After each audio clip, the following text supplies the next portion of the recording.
Sono le 8 del mattino, giovedì 9 aprile. Buongiorno Sicilia da Angelo Gagliano. E una buona mattinata anche da Marco Carli. Bene, con Marco fra poco leggeremo insieme i quotidiani regionali, poi vedremo anche quelle che sono le notizie più importanti dall'Italia e dall'estero con le testate nazionali. Ma intanto cominciamo la nostra mattinata con quelle che sono le ripercussioni sul costo del caro carburanti in Sicilia dopo la tregua, i prezzi diciamo in aumento nelle stazioni di rifornimento, nonostante insomma ci sono spiragli che possa e il prezzo del petrolio comunque è calato. I sindacati di categoria parlano di effetti che non saranno immediati, gli automobilisti invece sul sentiero di guerra. Sollacci. Qua 4,90 € ca Vespa. E con me ne ca Vespa. Poi dopo mi cattusce come noi cosce cacciavagliare. Il cessate il fuoco tra Stati Uniti e Iran con lo stop alla guerra di 2 settimane non ha effetti sui prezzi dei carburanti in Sicilia, che continuano ad aumentare. Fino a ieri qua meno si poteva fare, oggi è aumentato anche qua. Nonostante il prezzo del greggio sia sceso sotto i $100 al barile, benzina e diesel registrano nuovi aumenti. Il diesel supera i 2,20 € in modalità self-service, mentre la benzina 1,75 €. Neanche il taglio delle accise del governo Meloni riesce a contenere questi rincari. Ma com'è possibile che questi prezzi aumentano sempre? Perché chi non vuole abbiare i bombi, chi non vuole fare cose, e dopo questo si fatte. Sono delle spese che uno affissa tutti i giorni e quindi per il medio lavoratore sono grossi problemi. Siamo scocciati, non se ne può più, sono tutte tasse praticamente. Poi c'è il paradosso siciliano. Nonostante la presenza del petrolchimico di Priolo, il più grande polo d'Italia che tratta ogni anno milioni di tonnellate di greggio trasformandolo in benzina, gasolio, GPL e prodotti petrolchimici, l'isola non gode di alcun trattamento fiscale privilegiato. In buona sostanza, la Sicilia paga il costo ambientale ma anche il prezzo più alto dei carburanti a livello nazionale. Voglio chiarire che gli effetti alla pompa non saranno immediati, esiste un ritardo fisiologico nella filiera. Prevediamo quindi per l'immediato un assestamento su valori elevati o lievi rincari residui. Intanto sindacati e associazioni chiedono al governo Schifani di utilizzare una parte dell'avanzo di gestione da quasi 2 miliardi per abbattere i costi dei carburanti. Marco, quello dei carburanti è soltanto un capitolo poi degli aumenti, perché aumentano, aumenta sì, diciamo, il petrolio, aumentano alla pompa benzina, diesel, aumenta il gas, ma aumenta un po' tutto. E aumentano anche gli alimentari, quelli che troviamo nel banco della spesa, no? Perché chiaramente per arrivare poi al banco ci sono dei trasporti per appunto portare gli alimentari al banco. Ma chiaramente questo sistema così complicato che riguarda i carburanti diventa l'apertura di tanti quotidiani. Ad esempio sul Repubblica Palermo troviamo questo titolo: Sicilia allarme prezzi, l'effetto della guerra in Iran sul carrello della spesa, i rincari di ortaggi, carne, latticini, vi dicevo prima, no? Sulla A20 pensate impennata del gasolio 3,2 € al litro. Questo segnala Repubblica Palermo. La crisi potrebbe attenuarsi, dicono gli esperti, ma chiaramente si va a guardare anche quelle che sono le alternative. Come sentivamo dal servizio di Emanuela Corsi, c'è poi una richiesta che viene fatta alla Regione. Il piano della Regione contro i rialzi in bolletta si punta sul fotovoltaico, stanziati 12 milioni per incentivare gli impianti domestici rinnovabili, finanziamenti agevolati a tasso zero fino a 20.000 € a famiglia. Ma abbiamo visto poi, l'abbiamo visto dal servizio, no? Quello che sentono le persone è fondamentalmente il fatto che sul portafoglio si avverte questo aumento costante, nonostante tutto, nonostante i tagli delle accise. E l'aumento, come leggiamo ancora qui su Repubblica Palermo, coinvolge tutto. Ortaggi e carne più costosi. Nell'isola la crisi energetica pesa sul carrello della spesa. Questo sempre su Repubblica Palermo. Se andiamo, e chiudiamo così questa parte dedicata ai carburanti, sulla Sicilia ci spiegano anche il motivo. Il meccanismo, leggiamo da questo pezzo, ha un nome che si chiama Rockets and Fitters. I prezzi salgono come razzi scendono invece come piume. Questo è il tema che leggiamo sulla Sicilia. Non è un'immagine poetica, è la descrizione di un sistema. Certo, ci si domanda perché magari quando invece è incominciata questa guerra i prezzi sono saliti subito, per cui l'idea che dà è questa. E poi vi faccio vedere alla fine il Corriere della Sera, perché qui si parla anche del cherosene, quello degli aerei ad esempio, perché chiaramente c'è il dubbio, qualche compagnia ha detto a maggio sospenderemo alcuni voli perché non abbiamo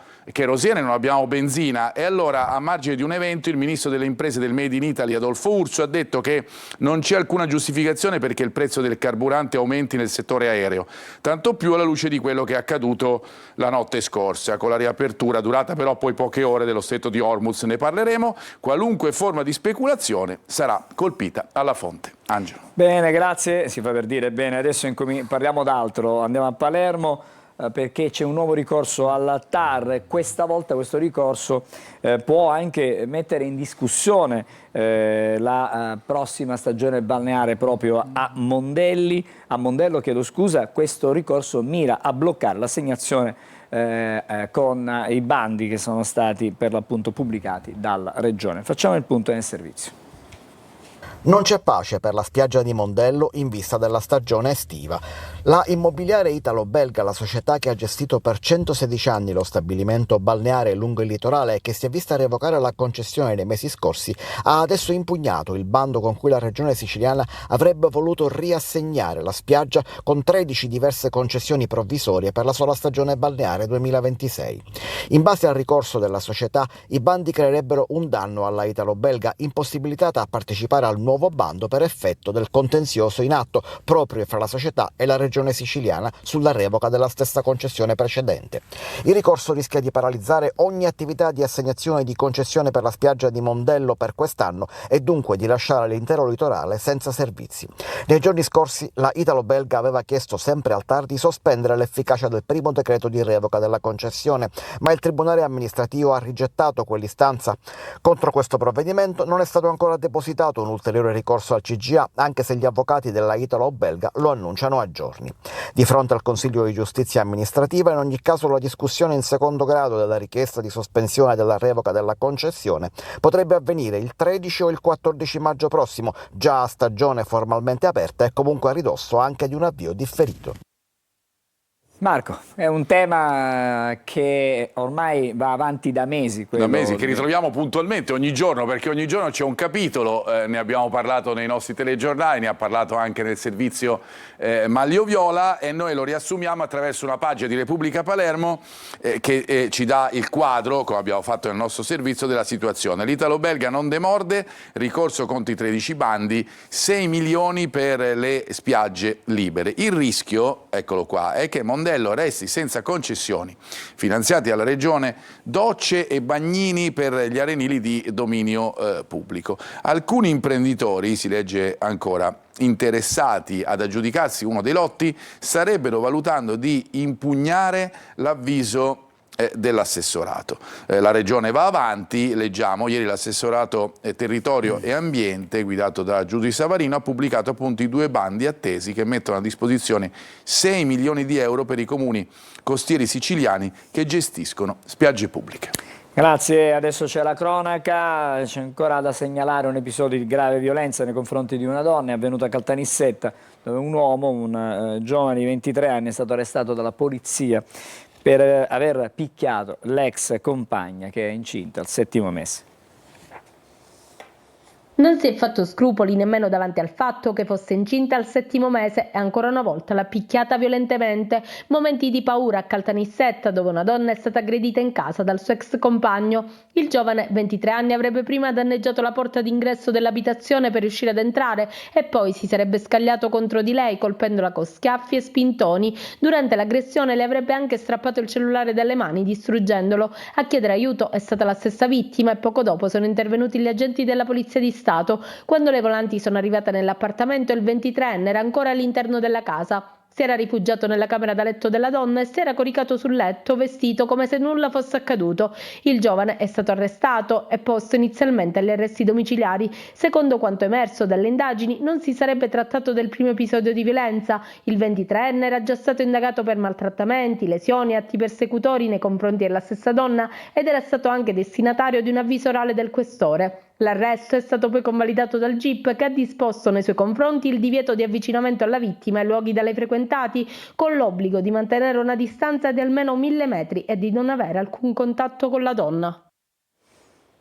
Marco, non passa giorno, direi, non passa ora che non ci sia un episodio come quello che abbiamo raccontato. Un episodio di violenza che appunto condanniamo e stigmatizziamo anche appunto attraverso i nostri servizi, lo fanno anche i quotidiani. Siamo andati in questo caso su Sicilia, sulla Sicilia di Catania, nella pagina chiaramente di Caltanissetta, per vedere la notizia che vi abbiamo dato. Aggredisce l'ex compagna incinta e si corica nel suo letto, arrestato, incinta al 7° mese, aggredita con schiaffi e spintoni, e poi la distruzione del cellulare, indagato per essersi reso autore in più occasioni dei reati di maltrattamenti in famiglia, lesioni personali e atti persecutori nei confronti della vittima. E questo che appunto continua a colpire ancora di più, perché notiamo che sono atteggiamenti reiterati e costanti nel tempo. A proposito di questo e di ciò che è successo tanti anni fa, perché appunto dicevamo è una macchia che si allarga a dismisura anno dopo anno, giorno dopo giorno,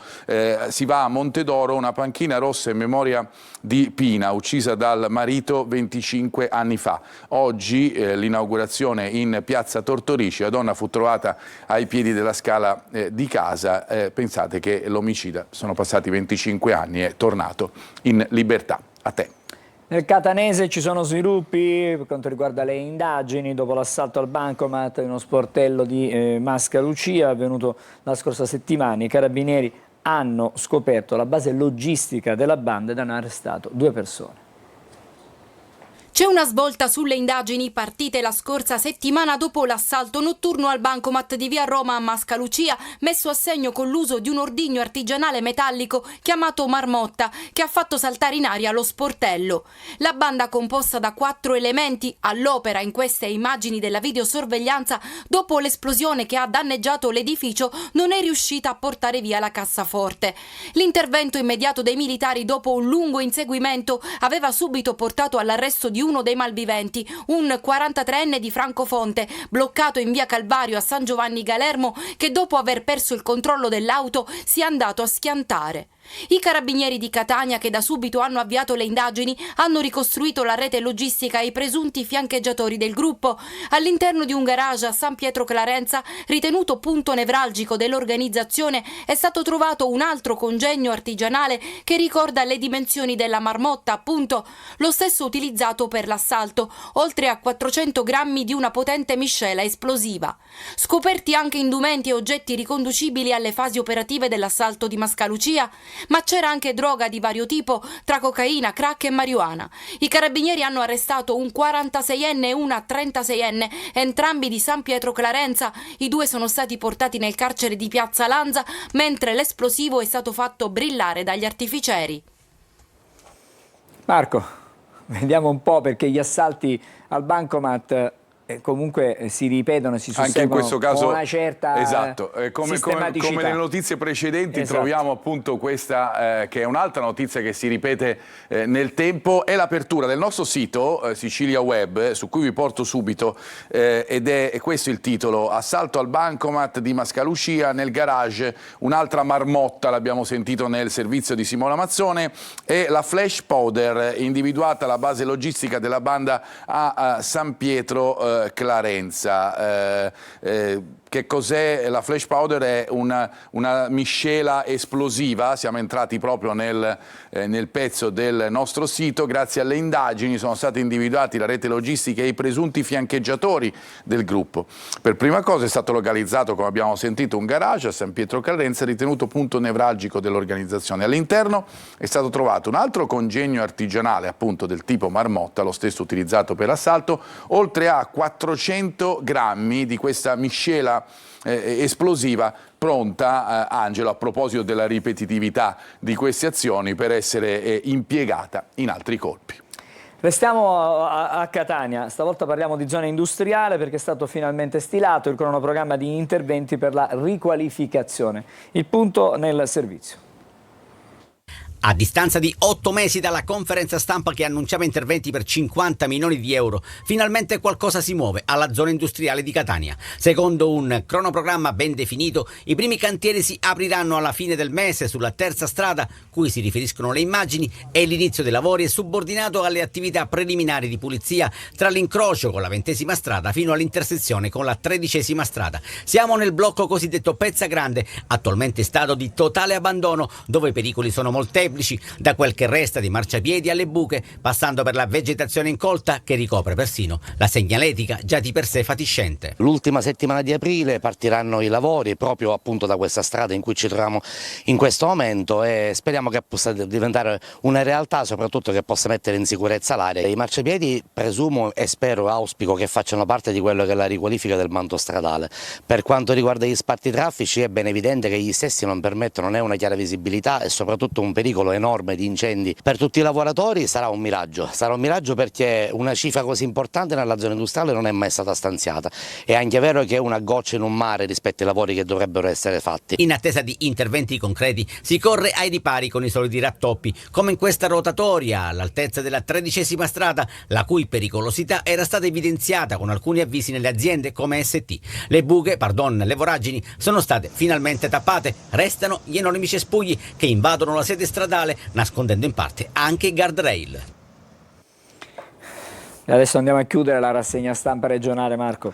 Vi faccio vedere, Angelo, le prime pagine, ne abbiamo viste qualcuna, ma andiamo a vedere le aperture delle prime pagine dei quotidiani regionali, partendo dalla Sicilia di Catania, che si concentra, come spesso fa, su ciò che succede anche a livello mondiale, a livello internazionale. Ne parleremo poi dopo nella nostra rassegna stampa che si occupa di questo. Israele bombarda il Libano e la tregua. L'Iran minaccia di sfilarsi dai negoziati che, lo sappiamo, partiranno in Pakistan questo sabato. Evitata per ora l'apocalisse a Teheran, devastanti raid però su Beirut, capitale del Libano, 250 i morti. Poi la notizia che abbiamo dato in apertura di questa nostra trasmissione, la stangata sulla benzina, questa de-escalation lenta, ecco appunto che cosa c'è dietro, ne abbiamo parlato. Oggi intanto Meloni interviene sulla svolta di governo, il famoso DL bollette che diventa legge, e oggi appunto la Premier informerà le Camere sulle novità sicurezza, lavoro e svolta in politica estera. Ieri l'accusa da parte di Tajani per l'attacco ai militari italiani della missione UNIFIL da parte dell'esercito israeliano. A proposito di israeliani, l'apertura della Gazzetta del Sud è dedicato al capo di Israele, Netanyahu. Andiamo a vedere il titolo. Netanyahu che mette a rischio la tregua dopo l'intesa in extremis fra Stati Uniti e Iran, con versioni contrapposte, poi lo vedremo dopo. Beirut devastata dai raid israeliani, centinaia di morti e feriti, e Hormuz di nuovo chiuso. Questo è un altro tema ed è quello che praticamente tiene alto anche il prezzo dei carburanti. Anche in questo caso, dopo la sconfitta nel referendum, Meloni rilancia oggi in Parlamento, e alla base di Sigonella sabato mobilitazione per la pace. A Siracusa autorizzati voli militari diurni in un'area a ridosso di Ortigia. Vediamo su Gazzetta del Sud, che ci parla anche del vecchio impianto di Messina, lo Stadio Celeste, noto per anche l'ultima promozione in Serie A del Messina ad inizio degli anni 2000, torna anche il Prato Verde. Andiamo poi ancora su altre prime pagine, sul Giornale di Sicilia, anche in questo caso l'apertura è dedicata al Medio Oriente, bombe su Beirut, la tregua vacilla, Iran a Israele, fermatevi o salta l'accordo, colpi sui blindati italiani, Trump minimizza su ciò che sta succedendo in Libano, dice semplicemente scaramucce, come abbiamo letto hanno portato a più di 200 morti. Le liste d'attesa tornano ad allungarsi, i faraoni interverremo, qua è una situazione nostra siciliana, i dati del portale regionale, 727 giorni per una colonoscopia all'ospedale di Lentini, questo è il caso limite. Chiudo, Angelo, e ti restituisco la linea, ancora con Repubblica Palermo, abbiamo visto in parte il titolo principale, l'allarme dei prezzi, il piano per evitare i costi in bolletta e poi la situazione politica che vede Crisa Fulli in pista, il PD a Enna non ha simbolo e l'Ars deserta con San Martino che perde la delega. A te. Grazie Marco, fra pochissimo di nuovo con te per i quotidiani nazionali, ma intanto diamo uno sguardo alla viabilità di questa mattina, le immagini ci portano a Catania e certamente con la riapertura ormai delle scuole a quest'ora del mattino c'è di nuovo tutto quasi congestionato, al Tondo Gioieni traffico paralizzato, diciamo, in direzione Policlinico, in direzione Mister Bianco, sembrerebbe un po' meglio la situazione invece in direzione Ognina, ma possiamo vedere anche un altro tratto diciamo, della città, qui siamo in via Vincenzo Giuffrida, situazione un po' più diciamo, tranquilla in questo momento, ma tornando sulla circonvallazione, vedete come dicevo prima, siamo alla parte bassa di via Lodorico da Pordenone, le auto incolonnate, quelle che vanno verso il Tondo Gioieni, c'è una fila lunghissima, decisamente meglio invece in direzione Ognina, dove in questo momento la carreggiata è assolutamente sgombra. L'Etna stamattina ci mostra ancora della neve, ma il cielo è abbastanza, diciamo, è azzurro, sgombro di nuvole, c'è la solita fumata bianca, ma questa è una caratteristica del vulcano. Vediamo anche da Taormina la situazione qual è. Possiamo vedere sia il vulcano che è ancora comunque coperto di bianco dalla neve e poi c'è il golfo di Taormina che ci restituisce una splendida cartolina. Ci fermiamo appena un po', qualche momento di sosta e poi di nuovo insieme per leggere stavolta i quotidiani nazionali.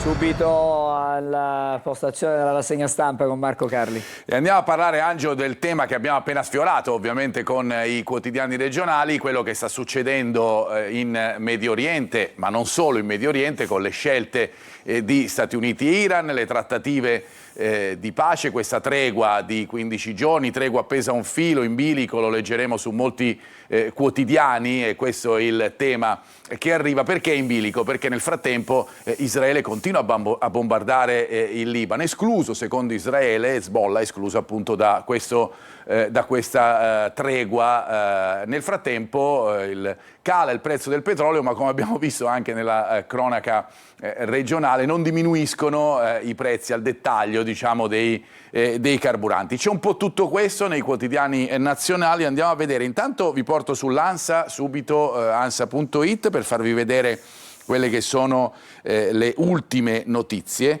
Intanto lo stretto di Hormuz, che poi è il tema dominante, no? Quello da cui poi transitano le varie petroliere che portano il greggio, ma anche il gas raffinato, completamente chiuso in questo momento, navi costrette a tornare indietro. Lo riportano i media iraniani. L'ONU condanna i raid israeliani in Libano, intanto il Tycoon, l'abbiamo letto anche, parla di scaramucce. Teheran invece parla di accordo violato, temi e contrapposti in questo senso, in vista poi di quello che succederà in Pakistan a partire da sabato, dove incominceranno le vere trattative per porre, si spera, definitivamente fine a questa guerra. Andiamo a vedere adesso i quotidiani nazionali, perché diamo tutti i vari titoli, partendo da ciò che sta succedendo appunto sul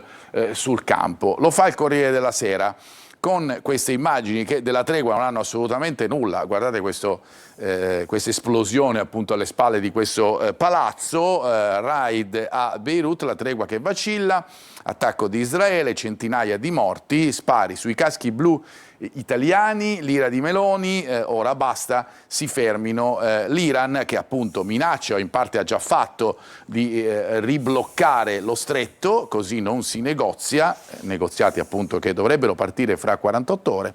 Trump parla di scaramucce, il Libano non era nell'intesa. Intanto in primo piano ci sono tante varie altre notizie, no? Il petrolio e gli aerei, che cosa può accadere ora, e poi la Casa Bianca con le minacce, le frenate, l'ottovolante dei leader degli Stati Uniti, e poi i vari nodi delle trattative, dall'uranio alle sanzioni, con i famosi 10 punti di queste trattative. Attraverso il Corriere analizziamo un po' tutte le situazioni, le notizie che vi abbiamo dato in questa fase. Questo è il titolo legato a ciò che succede sul campo. Israele non si ferma, bombe e morti, la tregua che è in bilico, e poi ci sono i vari bersagli, no, di questa guerra fino ad ora, con i raid degli Stati Uniti e Israele alleati, soprattutto appunto su Teheran, lo vedete, sul resto dell'Iran e anche sul Libano, poi contrapposti con i punti rossi invece gli attacchi al contrario, sempre sulle zone del Libano e poi su Israele, eccetera. Andiamo a vedere poi ciò che dovrà succedere in Pakistan, perché l'idea che hanno a livello internazionale è che ci sia la Cina che possa dare un tema a queste trattative, e che in un certo qual modo possa influenzare ed influire su ciò che succederà poi nel futuro. E allora lo troviamo questo sul Corriere della Sera, centrale la figura del capo dell'esercito di Islamabad, non interpellati i paesi del Golfo, sullo sfondo anche la Russia di Putin, dietro il Pakistan la regia, ecco la Cina di Xi Jinping, dal silenzio degli arabi al compromesso finale, il ruolo di Pechino nel togliere dall'impasse il negoziato. Ed è chiaro che questo, qualora succedesse, darebbe ancora più forza alla Cina in tal senso. C'è poi l'esultanza di Trump, un grande giorno di pace, e poi il tema che caratterizza quello che è poi un imprenditore, perché in realtà la verità è che sì, è il Presidente degli Stati Uniti, ma nell'animo resta un imprenditore, e certe volte ci si domanda se le sue esternazioni poi appunto non servano anche a far muovere le borse. L'esultanza di Trump, un grande giorno di pace, ora faremo tanti soldi, il presidente canta vittoria e pensa agli affari, Teheran potrà ricostruire, noi faremo il pieno di merci, i pedaggi a Hormuz sarà una joint venture. Insomma, l'idea, come la stessa idea, lo ricorderete, che Trump ha di quello che dovrebbe essere la ricostruzione di Gaza. Sappiamo come sta andando in questo momento. Questi sono i titoli principali che troviamo e che rivediamo in vari giornali. Vi faccio vedere Italia Oggi in questo caso, perché questa è quello della tregua fragile, è una notizia che troviamo su quasi tutti i quotidiani, perché resta fragile questa tregua, ovviamente, per quello che sta succedendo in Libano. Lo dice però questo Luigi Narbone, già ambasciatore dell'Unione Europea per i paesi del Golfo.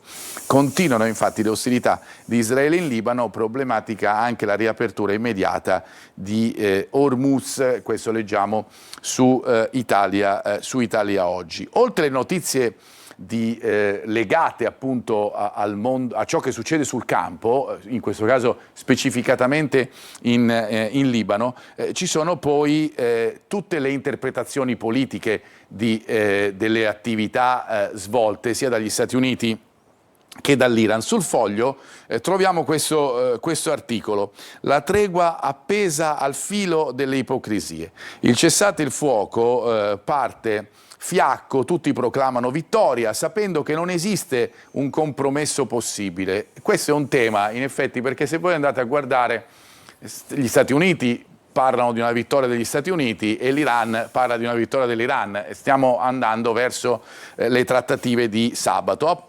appunto a proposito di sabato, il Pakistan ottiene il ruolo di grande mediatore, ma ci sono molti lati oscuri da chiarire. Il tempo che non potrebbe esserci, dilettantismo a parte, per abbattere la rivoluzione arcigna. Insomma, ci sono tanti temi da affrontare e non è sbandierando una vittoria o meno che cambia ciò che sta realmente succedendo, e lo vediamo anche sui quotidiani nazionali italiani, in cui da una parte si celebra una presunta vittoria di Trump e dall'altra invece si parla di una presunta sconfitta del Presidente degli Stati Uniti. Allora andiamo sul Giornale, perché Trump che esulta, NATO fallita e l'Europa resta spiazzata. Sul disegno geopolitico, guardate questo tema: leader ma anche stratega, perché Donald è il vincitore. Ci sarà certamente un motivo, probabilmente lo è,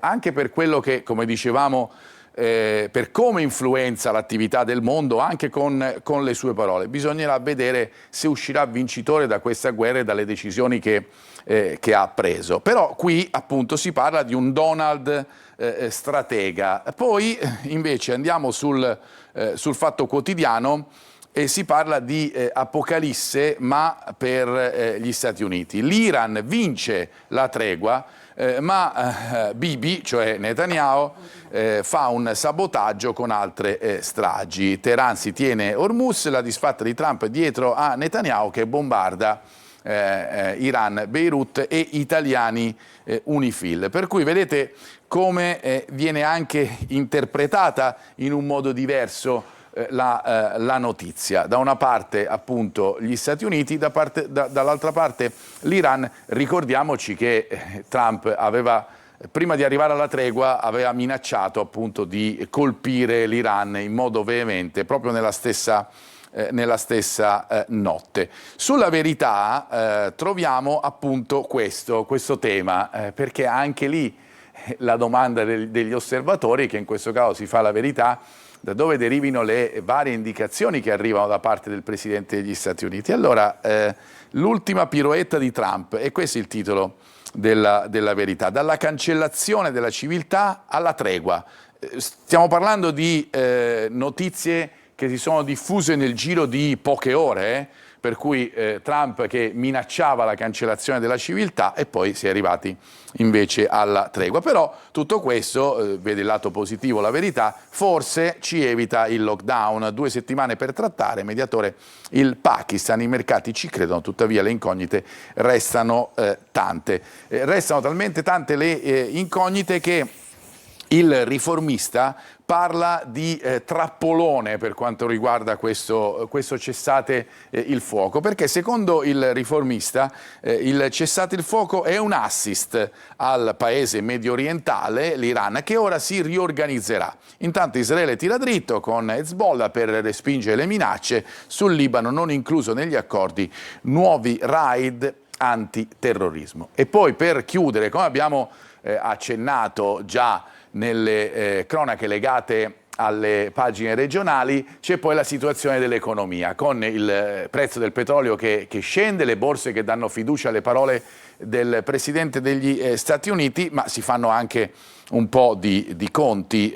Sul Sole 24 Ore, andiamo sui quotidiani economici, l'Iran, i mercati che corrono, ma la tregua che è a rischio, con il Libano, raid di Israele con centinaia di morti, con il sabato via appunto alle trattative fra Stati Uniti e Iran. Ma quanto ci sta costando questa guerra, al di là dei costi che vediamo appunto anche nel nostro portafoglio, legati soprattutto ai carburanti, agli alimentari e tutto ciò che ne consegue? Su Milano Finanza, ecco il titolo, così chiudiamo questa parte della nostra rassegna stampa: la pace costa 90 miliardi, fragile tregua fra Stati Uniti e Iran, ma ci sarà un pedaggio per Hormuz, Trump, 2 settimane di stop ai bombardamenti, volano i mercati, JP Morgan stima il prezzo annuo del transito di navi nello stretto già richiuso da Teheran. Angelo, a te.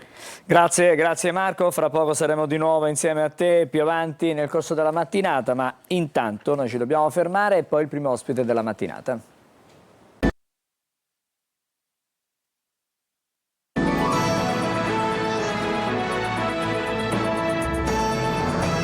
Bentornati a Buongiorno Sicilia, come anticipato c'è il primo ospite, anzi la prima ospite della nostra mattinata, con noi c'è Enza Meli, buongiorno. Buongiorno a tutti. È la segretaria generale della UIL di Catania, siamo qui perché sabato prossimo, sabato 11, c'è il nuovo congresso provinciale della UIL, un congresso che si celebra al castello di Nelson. Perché? Guardi, uno perché è la mia città dove sono nata, e due perché per me quel castello rappresenta un simbolo di resilienza e di libertà, perché da lì partirono le lotte contadine, perché cambiavano i signori, come scrisse Italo Calvino, cambiavano i signori ma non cambiava la vita dei contadini che continuavano a vivere in miseria. Quindi alla fine, dopo tante lotte, il percorso è duro, si raggiunge l'obiettivo. Quindi in quel castello dove tanti hanno patito, sudato e dato la vita, io vado a mettere le bandiere della UIL, che sono il simbolo della libertà e della dignità dell'uomo. Allora, c'è anche una curiosità nel titolo di questo congresso, perché speranza e ottimismo sono le due parole che in qualche modo catturano l'attenzione. Perché speranza e perché ottimismo? Guardi, speranza perché noi con la forza della ragione curiamo veramente la speranza e nutriamo l'ottimismo, perché secondo me sono le scintille che alimentano il fuoco della ribellione, della rivoluzione, dell'esserci. Perché oggi viviamo in un mondo veramente che fa paura, quindi noi dobbiamo instillare la speranza, perché se la speranza non ci fosse più non ci sarebbe neanche ragione di vita, perché uno spera di vivere meglio, spera di avere la salute, spera di avere un lavoro, ecco tutto questo. Quindi io voglio festeggiare questo 19° congresso parlando di speranza per un futuro migliore per tutti. E al centro di questo congresso c'è ancora il valore del sindacato, che è una sorta di presidio anche del territorio. Guardi, è veramente secondo me l'ultimo presidio della democrazia, perché una volta c'erano i partiti, c'erano le associazioni cattoliche, c'erano un sacco di posti dove la gente andava magari a chiacchierare. Oggi la gente è da sola. E nei nostri uffici, dove non ci sono solo le bandiere, cioè della UIL, ma dentro gli uffici dove ci sono quelle bandiere ci sono i valori della nostra storia che noi ci portiamo da anni, da quando siamo nati, che è quello di difendere e tutelare il lavoro, i lavoratori, i più fragili, e di non lasciare indietro nessuno. Il sindacato, come noi sappiamo, è nato tanto tempo fa per difendere il lavoro, e se si sono conquistati tutti questi diritti lo si deve alla lotta, e quante persone sono morte nel passato. A proposito di questo tema, il tema soprattutto della sicurezza nel lavoro, purtroppo si continua e raccontiamo ogni giorno di incidenti più o meno gravi, spesso ci sono delle tragedie, spesso ci sono dei drammi. Qualche giorno fa si è sfiorata la tragedia nell'Agrigentino con 3 operai che sono rimasti coinvolti in un incidente sul lavoro, quindi il tema della sicurezza è, direi, fondamentale. Guardi, oggi intanto non si parla più di fatalità, perché prima moriva uno sul lavoro, fatalità, è successo. Intanto noi dobbiamo dire grazie al nostro leader Pierpaolo Bombardieri, che ha lanciato questa campagna Zero morti sul lavoro. Oggi una campagna che vede allineati anche le nostre consorelle, le altre sigle sindacali, perché di sicurezza c'è sempre bisogno. E noi da anni chiediamo, perché è una strage, guardi, sono 3 morti al giorno, è una guerra civile, quindi è una battaglia per la vita. Chiediamo più ispettori per controllare, più formazione, perché molte volte la formazione se la comprano, nemmeno la fanno, cioè, quindi gli operai. E chi paga di più? Guardi, Catania è il prezzo più alto di morti sul lavoro, è la capitale siciliana di morti sul lavoro e di incidenti sul lavoro, quindi il motivo ci sarà. E il motivo è quello, manca la sicurezza. Ma perché manca la sicurezza? Noi vogliamo che venga istituito il reato di omicidio sul lavoro, perché se viene accertato che un lavoratore perde la vita perché non si sono rispettati i termini della sicurezza, le norme della sicurezza, chi perde una vita deve pagare con la vita anche il datore di lavoro. Solo in quel caso io penso ci saranno le norme, perché fin quando lo Stato piangerà dopo, quelle sono lacrime da coccodrillo, e approva le leggi sull'appalto a cascata, e chi ha disgrazia? Io prendo un appalto, una ditta seria, d'accordo con in regola con i DURC, diciamo per una cifra di 100 milioni di euro. La subappalto magari al 5%, il 5% mi resta a me. L'altra, la subappalto, quindi questa subappalto a cascata, alla fine chi deve fare i lavori ha un margine di guadagno secondo me molto basso, e il risultato qual è? Risparmia sui materiali, sulla manodopera e sulla sicurezza, e non si può giocare sulla sicurezza delle persone, perché quando muore un lavoratore, insieme al lavoratore muore tutta la famiglia, quella è una famiglia spezzata. Parlerete anche di quelle che sono le condizioni economiche del nostro territorio, quella è la situazione sociale del nostro territorio, che è, diciamo, piuttosto complicata. Guardi, la situazione sociale a Catania è drammatica, intanto perché siamo una terra delle opportunità negate, e a volte io credo che noi siciliani ci sentiamo stranieri anche in patria, ed è vero, perché siamo un popolo abbiamo provato sulla nostra pelle l'emigrazione, perché tutte le nostre famiglie hanno qualcuno che è andato fuori, quindi conosciamo benissimo il dolore dell'abbandono e il sorriso dell'accoglienza, del ritorno.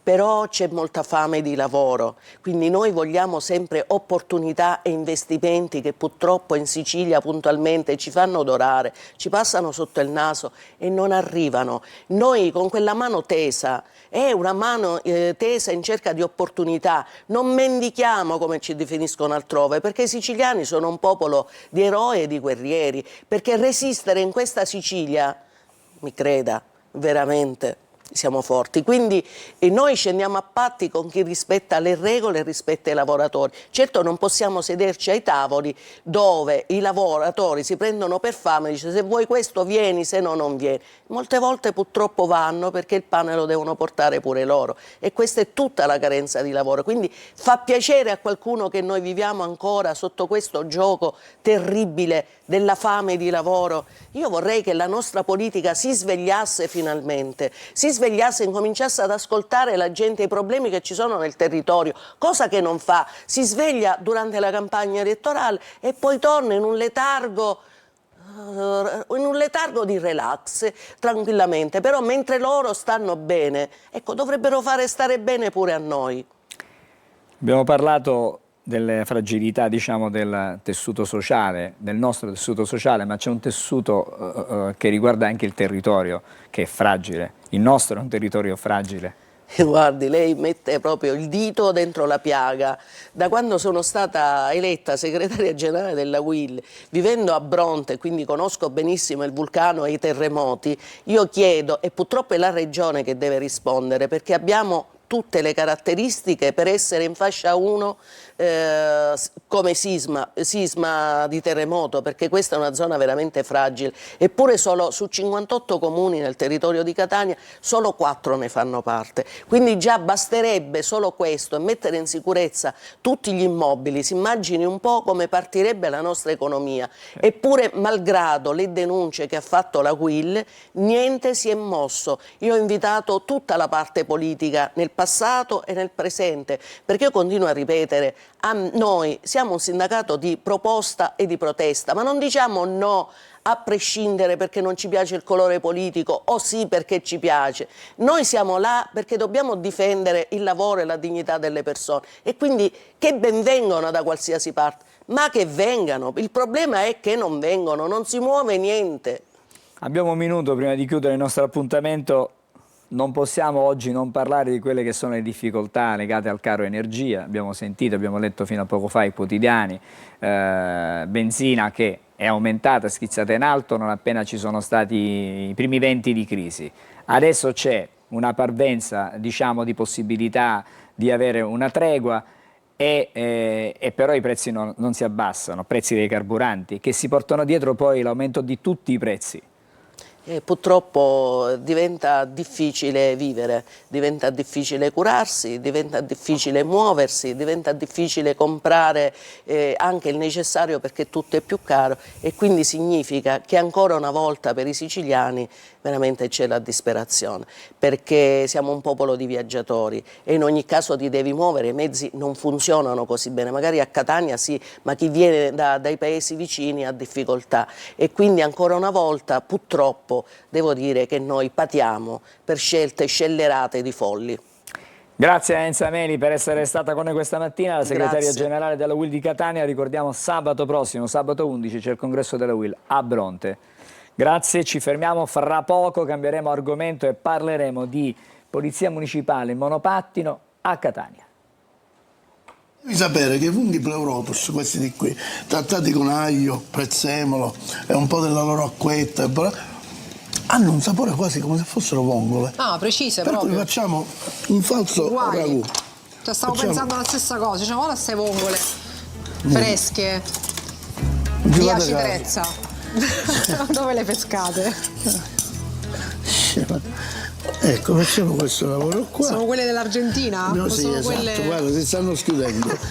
Dobbiamo tenere l'acqua da parte, giusto? Ah, hai tolto la rete? Sì. Quelle dentro la cozza? Sono già... La cosa, come si chiama? Il muschietto? Il muschietto, che cos'è il muschietto? Metto? Io? Vai. Ecco. Metti così, magari dentro la padella. Che scappano, sono vive. Allora, quindi... L'hai assaggiata? Andiamo avanti, di nuovo ma hai messo un altro po' di sale per caso? No, l'ho lasciato come... Basta, la pasta devo condire.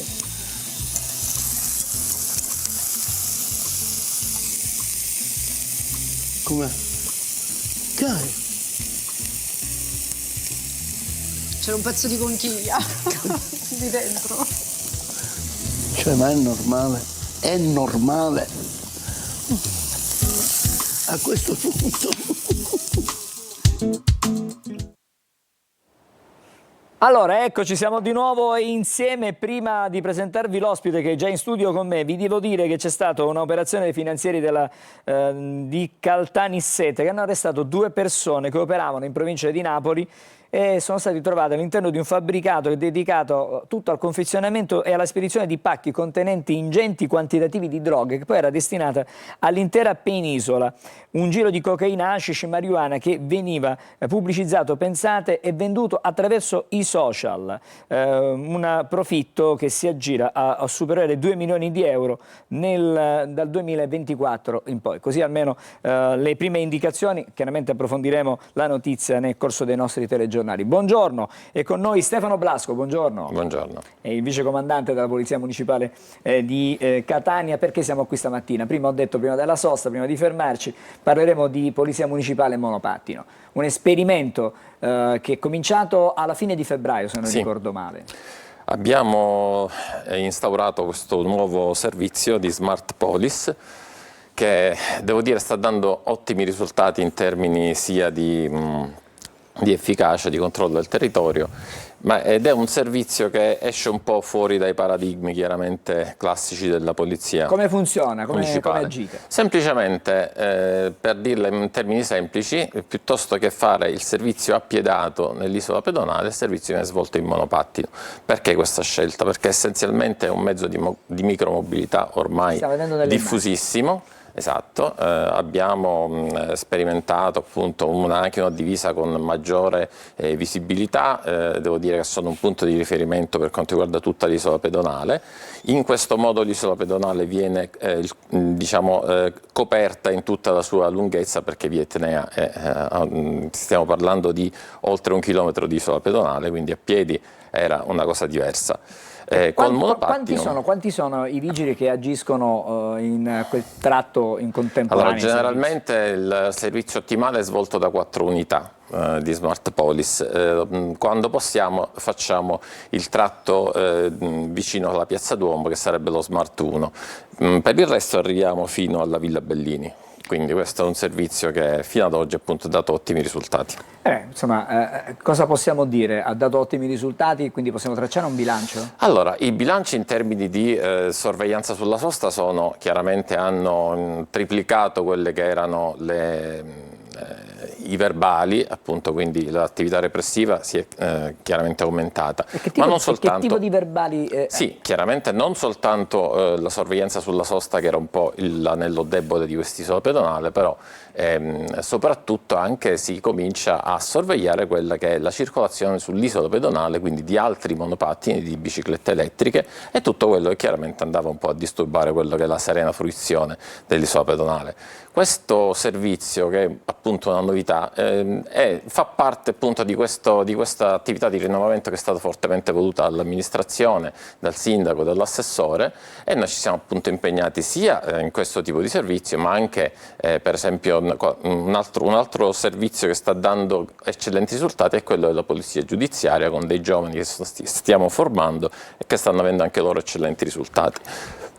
In particolare quello che è successo a Pasquetta è stato un episodio appunto che indica chiaramente che i paradigmi stanno cambiando per la polizia municipale, e che il servizio smart durante il normale controllo della sosta ha trovato un ladro d'auto che si stava portando via una Land Rover.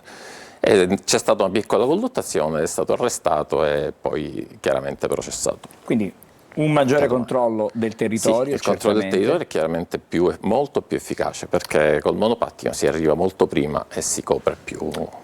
E c'è un effetto deterrenza anche, secondo voi? Sì, perché effettivamente abbiamo studiato questo abbigliamento che è molto visibile, quindi non è più come quando c'era il vigile appiedato che metteva un certo numero di minuti per passare dalla piazza Stesico alla piazza Duomo. Chiaramente questo tipo di servizio arriva subito, quindi si vede da lontano. E devo dire che i risultati in termini di serenità dell'isola pedonale sono sicuramente migliori. E volevo arrivare proprio a questo, il tipo di feedback che vi restituiscono le persone che fanno shopping. Allora, all'inizio c'era un po' di scetticismo, anche sui social c'è stata molta ironia su questa cosa. Adesso devo dire che proprio le persone che vogliono fruire dell'isola pedonale appunto per lo shopping sono molto più tranquille, sono anche un punto di riferimento. Anche i turisti apprezzano moltissimo, fanno fotografie con i ragazzi, ed è qualcosa che veramente ci sta questa cosa che io e il comandante abbiamo fortemente voluto, ci sta dando un ottimo risultato in termini di immagine. Le volevo chiedere, prima di salutarci, indubbiamente l'innesto di forze fresche, diciamo così, di un numero importante di vigili, che non è quello che servirebbe a una città come Catania. Certo. Però diciamo, il fatto che ci sia questa presenza consente non solo un controllo del centro storico, ma in qualche modo questo controllo si sta estendendo anche ad altre parti della città. Chiaramente, noi abbiamo ancora un piccolo punto debole sul quale stiamo lavorando e che presto dovrebbe trovare una risposta importante, che è quella dei motociclisti, perché noi attualmente lavoriamo a corto raggio con il servizio smart, però chiaramente sul lungo raggio i motociclisti arrivano dove la macchina non arriva in tempo, quindi stiamo curando l'equipaggiamento, anche perché ha un costo, l'equipaggiamento del motociclista ha un costo e dei tempi tecnici di acquisizione, e presto avremo anche un gruppo di motociclisti. E ripeto, la cosa importante è appunto il cambio di profilo della Polizia Municipale, che non è soltanto l'organo del comunale che fa le multe e che reprime, ma è soprattutto l'organo che sta dalla parte dei cittadini che rispettano le regole. Le faccio un'ultima domanda. Una delle arterie più sorvegliate della città è sicuramente la circonvallazione. Sì. Proprio per quelli i motociclisti saranno importanti. Ci sono diversi semafori, diciamo, intelligenti, chiamiamolo così, ci sono degli autovelox. Sì. Da quando questo tipo di attività di controllo è iniziata? Avete evidenziato, avete potuto constatare che c'è una maggiore disciplina nella guida? Ma diciamo che la disciplina c'è nella misura in cui non c'è comunque una circolazione fluida, perché obiettivamente è chiaro che un gran numero di semafori pedonali, un gran numero di interruzioni o chiaramente non essendo perfettamente sorvegliabile da sosta vietata, chiaramente la circonvallazione ne soffre e ci sono stati anche giorni anche drammatici in un certo senso. Ma su quello appunto siamo sempre svegli e vigili su questa cosa e sicuramente col servizio motociclisti avremo sicuramente una miglior sorveglianza. I T-Red arriveranno in altre zone della città? Al momento non sono previsti, però penso proprio di sì. Allora, grazie a Stefano Blasco, che è il vicecomandante della voi. Polizia Municipale di Catania. Abbiamo scoperto l'attività in monopattino e non solo quella, perché abbiamo saputo stamattina che arriveranno anche i vigili con le moto e quindi saranno, diciamo, più tempestivi nell'intervenire in altre zone ad ampio raggio. Raggio. Grazie ancora, a voi. buon lavoro, ci fermiamo fra poco, andiamo a Palermo per parlare di lavoro, lo facciamo con Marco Gullà, restate con noi.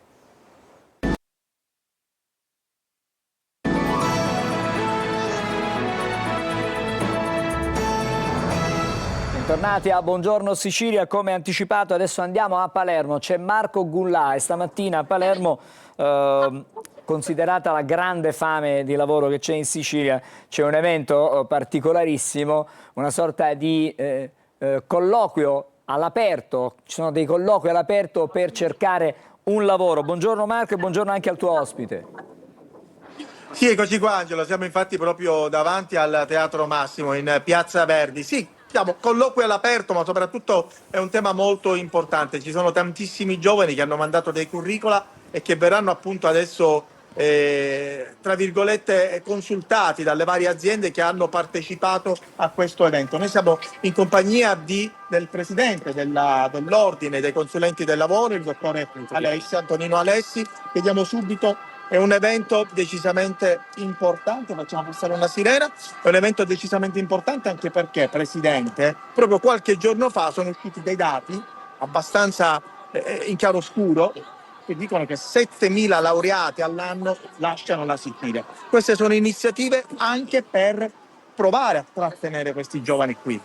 Sì, noi diciamo ce la mettiamo tutta, da consulenti del lavoro, da intermediari del lavoro. Abbiamo con la Fondazione Consulenti del Lavoro, la nostra fondazione nazionale, realizzato già l'anno scorso un primo evento e quest'anno l'abbiamo voluto duplicare perché abbiamo avuto una bella risposta, più di 2.000 partecipanti. Quest'anno già i curriculum pervenuti sono più di 450, abbiamo registrato più di 1.200 partecipanti e in più gli occasionali, quindi pensiamo di sforare abbondantemente 3-4.000 partecipanti a chiusura della giornata. Il percorso che abbiamo previsto è quello di orientamento, aiutare i ragazzi alla presentazione, alla elaborazione curriculum, come presentarsi a un colloquio, cioè ha risposto il Centro per l'Impiego per la profilazione dei lavoratori, ha risposto il Dipartimento con i suoi dirigenti, ha risposto il Comune, quindi tutti gli attori della filiera del lavoro hanno risposto positivamente a questa iniziativa che ha semplicemente l'obiettivo di far incontrare domanda e offerta. Ci sono quasi 20 aziende e che i settori trasversali, industriale, terziario, ristorazione, per cui possiamo serenamente fare il matching tra domande e offerte e portare a obiettivo i ragazzi trattenendoli qua, perché la desertificazione della nostra città si combatte con le attività e con le propositività. Quanti giovani ci saranno oggi, Presidente? I registrati sono circa 1.200. A parte, sì, ha risposto bene pure il MIPA attraverso l'associazione Vivere Ateneo, quindi ci sono giovani che vogliono già iniziare il percorso, per esempio, di consulenti di lavoro. Ne registriamo circa un'ottantina ed è una cifra abbastanza importante da questo punto di vista. Quindi i giovani cercheremo di accompagnarli in questo percorso che per loro spesso è buio e non ben chiaro, e quindi cercando di dare le indicazioni possibili e rimanendo sempre anche a disposizione post manifestazione per cercare di fare luce nel loro percorso e creare sempre quell'economia pulita che dà ricchezza a tutto il territorio. Benissimo, grazie alla Presidente, complimenti per l'iniziativa. Vi faccio anche vedere insomma i vari stand che ci sono qui. C'è anche questo track che ovviamente poi lo vedete anche all'interno, ci sono varie sedie che saranno occupate dai giovani che poi ovviamente faranno insomma questi colloqui. Abbiamo anche l'assessore Fabrizio Ferrandelli, che ha anche la delega su questo tema qui. Fabrizio, grazie insomma per essere a Buongiorno Sicilia. Diceva una cosa molto significativa poc'anzi il presidente Alessi: bisogna trattenere i giovani per evitare la desertificazione. 7.000 giovani, 7.000 laureati ogni anno lasciano la Sicilia. Assolutamente, credo che questo sia un modo per contrastare non soltanto l'emorragia di chi va via, ma anche per far confrontare i ragazzi col mondo del lavoro. Cioè, queste per me sono politiche attive vere, queste sono politiche giovanili, perché i giovani cercano il proprio posto nel mondo e spesso sono giovani qualificati, giovani che hanno delle competenze, ma che non sempre sanno orientarsi all'interno del mondo del lavoro. Un'iniziativa di questo genere, fatto col coinvolgimento non soltanto delle scuole, ma anche di tutte le reti che sono attive, che danno risposta a quanti vogliono trovare un modo per presentare un curriculum, per effettuare un colloquio, per capire come orientarsi, e quindi ritengo che queste iniziative fatte in piazza in maniera trasparente, all'aperto, possono aiutarci a recuperare anche la fiducia, perché uno degli elementi che spesso vediamo in relazione ai giovani è proprio la sfiducia nel sistema. Allora, quando c'è una sfiducia di sistema, il miglior modo è stare per strada, fare sistema insieme e dimostrare che le istituzioni sono alla portata, sono vicini e sono alla loro disposizione. Quindi insomma evitare soprattutto l'emorragia di questi ragazzi che vanno via. E queste sono iniziative che appunto vanno anche a intersecarsi magari appunto con la richiesta delle aziende. Magari non riescono a trovare. C'era un articolo anche di un quotidiano nazionale, caro Assessore, come ci sono tante aziende che non riescono a trovare dei giovani in Sicilia. Sì, perché magari l'opportunità di lavoro è proprio dietro casa, ma manca quel sistema di informazione che ti ci faccia arrivare. Oggi vedere qui 20 aziende e quindi 20 realtà che sono sul nostro territorio, all'interno della nostra città, e poter in maniera trasparente dialogare con loro e capire quali sono le opportunità lavorative che ci sono in campo, diventa un modo per accorciare la filiera, ma far incontrare veramente l'offerta e la domanda, senza intermediazione. Io questo ci tengo, perché quando le cose accadono in piazza è la cosa più bella che possa accadere, perché spesso nel sistema di sfiducia i giovani pensano sempre che in questa città bisogna sempre conoscere qualcuno più che conoscere qualcosa. Potrà invece avere l'opportunità di confrontarsi in maniera diretta, in maniera trasparente, può aiutare a riconquistare fiducia. Ringraziamo Fabrizio Ferrandelli, assessore insomma, con tante deleghe. Marco, volevo farvi vedere soltanto appunto questi giovani che eccoli qui, sono tutti qui presenti, guardate che file che ci sono, e sicuramente anche un colpo d'occhio importante con questa bella giornata di sole. Insomma, speriamo per loro che si possa anche trovare un lavoro anche per la vita. A voi. Grazie Marco per questa finestra sulla vita reale che ci hai praticamente regalato questa mattina da Palermo. E di vita reale noi continuiamo a parlare andando a questo punto a Vittoria dalla nostra Veronica Barbarino. Abbiamo parlato di lavoro, di fame di lavoro che abbiamo nella nostra terra, ma ci sono anche altri problemi in Sicilia. I problemi non mancano. Buongiorno, perché ad esempio a Vittoria, siamo in provincia di Ragusa, buongiorno, c'è un centro di diabetologia pediatrica che potrebbe dare supporto non solo ai bimbi che hanno questa patologia, ma anche alle loro famiglie, ma che in realtà non riesce a funzionare come dovrebbe. E allora cerchiamo di capire che cosa sta succedendo con Veronica e i suoi ospiti.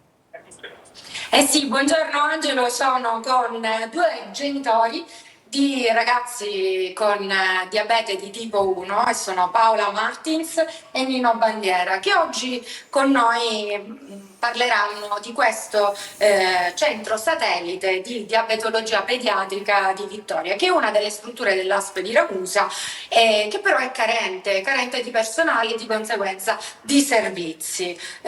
Loro sono appunto soltanto due rappresentanti delle centinaia di famiglie che chiedono che i propri figli vengano seguiti secondo le linee previste. E quello che voglio chiedere a Nino è quali sono le figure che servono per questo approccio multidisciplinare e curare al meglio i vostri ragazzi. ma secondo le direttive del piano nazionale per l'intervento sul diabete di tipo 1 servono fondamentalmente 4 figure, che sono il medico pediatra diabetologo, un infermiere dedicato, un psicologo ed un dietologo. Ad oggi purtroppo noi siamo seguiti soltanto da una fantastica dottoressa, che è la dottoressa Zingale, che è una pediatra, diabetologa, sì, affiancata da una infermiera, quindi mancano altre 2 figure importanti e fondamentali, soprattutto anche per l'età in cui si manifesta il diabete di tipo 1. Quindi per un percorso di crescita sarebbe fondamentale la presenza di tutte le figure predisposte. Inoltre l'attività ambulatoriale di Vittoria si divide ed è condizionata con la pediatria di Vittoria, quindi non solo manca personale, in più questo personale che è presente si divide con un altro reparto che è quello pediatrico. Assolutamente sì. Secondo le direttive, appunto, già dal decreto assessoriale del 2013 dovevano sorgere 3 centri in Sicilia, ne è sorto uno solo, ma questo stesso non è pienamente operativo. Quindi non è autonomo? Non è assolutamente, siamo insufficienti e carenti. Veronica. Secondo voi? Sì, semplicemente per capire perché manca questo personale, perché non sono stati banditi i relativi concorsi per l'assunzione in questo centro, o perché manca il personale specializzato e non si trova il personale specializzato. C'è un motivo per cui questo centro in questo momento, diciamo, è sotto organico rispetto a quello che ci state raccontando? Ditemi qua. L'ASP si è mossa, sì. Ha deliberato che era necessaria la presenza di queste figure, ma ad oggi purtroppo, vuoi per le lungaggini burocratiche, vuoi per altre motivazioni a noi sconosciute, la situazione di questa carenza di personale. Veronica. Qual è la figura che serve maggiormente? Noi prima parlavamo, mi dicevi che psicologo, dietista, tu hai dovuto per tua figlia adoperarti in maniera diversa. Sì, perché quando un bambino diventa diabetico dopo i 12-13 anni è molto difficile, perché a livello psicologico loro hanno vissuto una vita che poi viene completamente cambiata, è tutta diversa a livello di alimentazione, a livello anche nostro di genitori, che siamo poi lì sopra di loro sempre con la preoccupazione, con controllare i livelli di glicemia.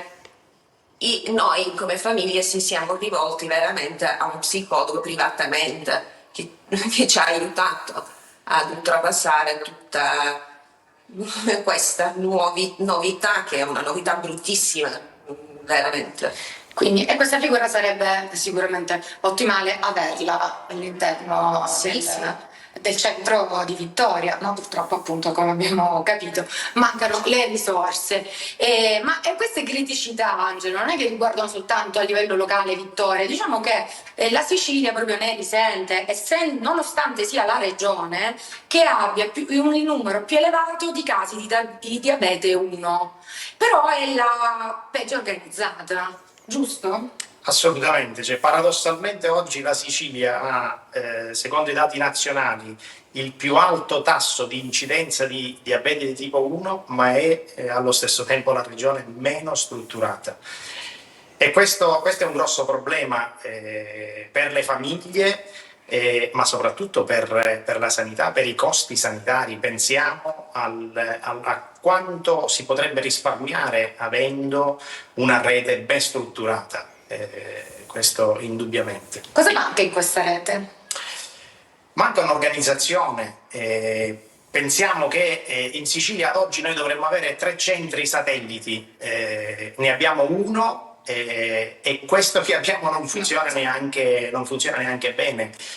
non abbiamo un monitoraggio dell'insorgenza del diabete, non abbiamo un registro di diabetologia, cioè non sappiamo quanti pazienti ci sono nuovi in Sicilia all'anno.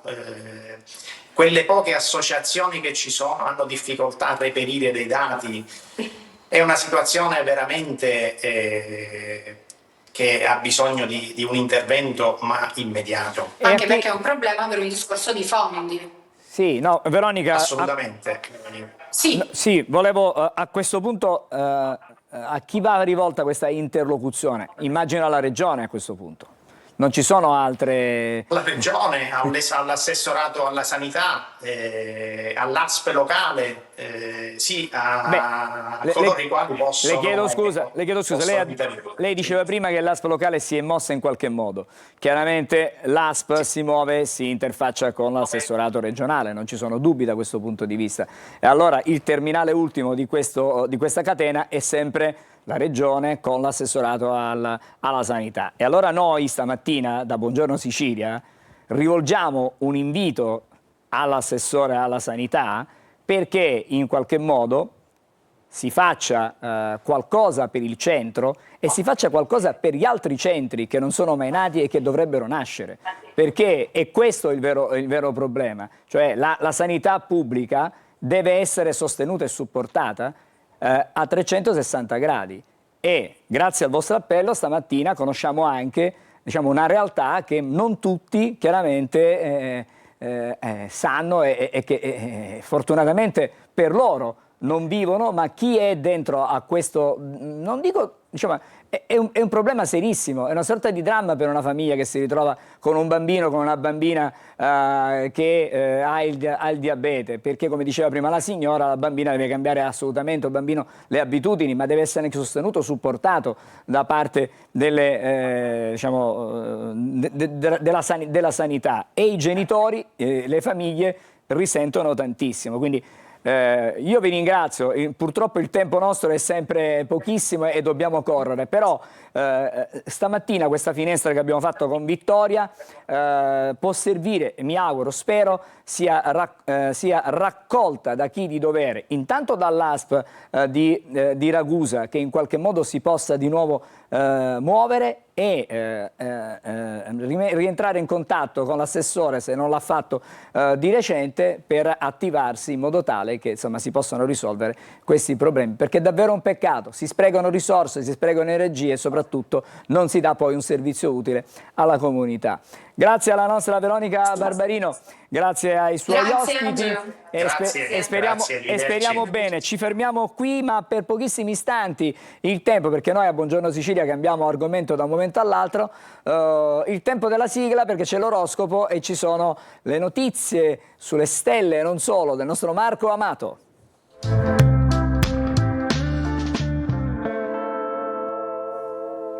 Bentornato a Buongiorno Sicilia, Marco Amato. Stamattina vogliamo fare polemica oppure no, Marco? Perché nel Regno Unito ce n'è stata tanta di polemica su questo tema. Adesso vediamo che succede dalle nostre parti, no? Polemica noi mai, per segnalare sì, quello assolutamente. Due, parliamo di Kanye West, mi piace più ricordare come marito di Kim Kardashian, non come rapper, non amo molto il genere, però è attesissimo il suo concerto a Bologna, in Emilia, il Pesotto. Già lui aveva subito il veto in Inghilterra proprio perché la sua comunicazione non proprio canonica, perché ama le svastiche, i testi delle sue canzoni sono un po' ambigui, tant'è vero che ha dovuto chiarire di non essere razzista, però sicuramente un personaggio abbastanza controverso, quindi mi è incuriosito un po' analizzare il perché una persona possa, sia che sia in look sia che sia con le parole, comunicare così. Ebbene, è un gemelli. I gemelli sono un segno zodiacale abbastanza complesso e particolare, rappresentano appunto la comunicazione e spesso abbracciano due lati della stessa medaglia, perché nel mito greco i gemelli sono Castore e Polluce, uno dei due muore. Allora, proprio perché sono identici, si scambiano i posti così che uno dei due Dioscuri starà nell'Empireo un giorno e l'altro sarà mondano, e prenderanno l'uno il posto dell'altro, così che nell'uno sarà mai completamente vivo, nell'uno completamente morto. È l'unico caso nella mitopoiesi greca in cui la morte non viene superata, perché nulla può tornare indietro dal mondo greco, ma sicuramente viene elusa. Ecco, la contraddittorietà dei gemelli sta proprio in questo. Infatti mi piace sempre dire che dentro un gemelli c'è Raffaella Carrà e Proust in un'unica soluzione. E la chiudiamo qua. Mentre invece oggi vi racconto di un cielo zodiacale abbastanza forte. Marte è entrato in Ariete, quindi vive i segni di fuoco pieni di vigoria, ma la Luna è in Capricorno, quindi Marte nel segno della battaglia, la Luna nel segno della strategia. Quindi molto probabilmente molti segni zodiacali penseranno a come gestire dei protocolli o delle governance in determinati ambiti. Vediamo come. Ariete, primo tra tutti sicuramente, perché non vi manca la battaglia, ma dovete pensare bene alla strategia da utilizzare, proprio perché adesso siete al centro della scena. Potete prendervi il posto migliore, potete ambire a qualcosa di grande e di forte, dovete solo volerlo e crederci. Toro, per voi la bella Venere sta dicendo di concentrarvi molto sull'amore, anche perché la Luna in Capricorno oggi è di Trigono, per cui un Toro che sta vivendo un momento di rivoluzione importantissimo e che giorno 26 si libererà finalmente di Urano. Gemelli, siete proprio voi il segno zodiacale che per adesso fa fuoco e fiamme e che a volte può commettere degli errori di comunicazione un po' per troppa foga, per cui quel Marte, che sicuramente torna amico e non è più in quadratura, deve essere tenuto a bada. Cancro, per voi inizia una quadratura di Marte e un'opposizione della Luna. Oggi la Luna in Capricorno è opposta al vostro cielo, per cui oggi dovete riflettere un po' prima di esprimervi, quindi non esternate subito, contate fino a 3. Leone, per voi fuoco e passione, cantava la Carrà in Maga Maghella, proprio perché siete di nuovo tornati a essere i re dello zodiaco in termini di emozione, di espansione. Il vostro è un segno radiale, per cui abbracciate più cose, più punti di vista e più possibilità. Ottimo in amore e in famiglia.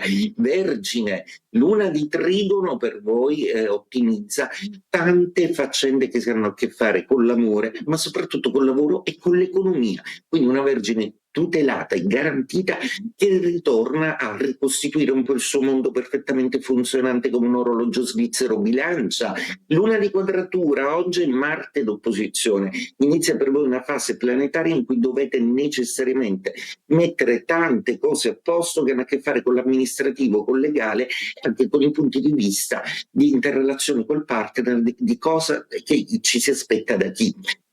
Scorpione, per voi una luna oggi molto chiacchierina, una luna che oggi tende a non farvi avere peli sulla lingua e anzi essere molto schietti e diretti, semplicemente attenzione a non urtare la sensibilità di qualcuno. Sagittario, ottima luna che vi fa inquadrare le cose in una maniera oggettiva. Marte entra in Trigono, per cui di nuovo sportivi, con la voglia di fare, con la voglia di viaggiare, andare. L'amore ancora non trova un po' una stabilità, ma riuscirete a gestire al bene anche questo. Capricorno, Luna oggi nei vostri gradi zodiacali che quadra un Marte che non volevate avere nemico. Arriva una problematica che risolverete in giornata con una grande fermezza d'animo e anche un po' di scetticismo. Acquario, oggi Marte torna amico ed è un Marte chiacchierino che parla di passione e che parla di una vostra azione nel mondo vincente e subitanea. Dovete sbrigarvi però, non avete tutto il tempo del mondo. Pesci, voi oggi valutate una luna di squadra, una luna molto ordinata che riesce a tenere bene tutti gli ordini di cui vi dovrete occupare. Mercurio rimane solo nel vostro cielo, quindi a voi la responsabilità di comunicare dolcemente. E detto questo, auguro a tutti una splendida giornata. Buongiorno Angelo, ci rivediamo domani. A Buongiorno Sicilia. Buongiorno Sicilia. Grazie Marco, a domani. E adesso vado dall'altro Marco, che è Marco Carli, per chiudere con i quotidiani. Stavolta andiamo online? Andiamo online, andiamo sui siti, vi porto per fare vedere le ultime sul nostro sito. Già avevi dato tu la notizia nel corso della trasmissione, c'è droga per te, questo è il titolo scovata la centrale che spediva in tutta Italia. La Guardia di Finanza di Caltanissetta risale a 2 uomini del napoletano, più di 4.000 i pacchi inviati. Ovviamente trovate tutti i dettagli sul nostro sito Sicilia Web. Invece vi do anche le ultime per quanto riguarda ciò che succede in Medio Oriente e anche ciò che sta succedendo in Italia, con le parole di Giorgia Meloni alla Camera. Intanto partiamo dal Medio Oriente con Trump che dice forze schierate vicino all'Iran non significa vicino in senso stretto ma in senso geografico, proprio in questo senso, cioè in prossimità dell'Iran fino al vero accordo. Ricordiamo le trattative che partiranno sabato. Chiuso intanto lo stretto di Hormuz. E cambia proprio adesso, in questo momento, l'apertura perché arrivano le parole di Meloni, che sta parlando in questo momento alla Camera. Né dimissioni né rimpasto, dice, collaboriamo per la riforma della giustizia. La Premier alla Camera appunto per l'informativa sull'azione di governo alle 13 sarà al Senato. Angelo, a te. Grazie Marco, ci fermiamo qui per Buongiorno Sicilia di oggi. Noi ci ritroviamo domani mattina alle 8. Come sempre l'augurio a tutti voi di una buona giornata e un buon proseguimento con i nostri programmi.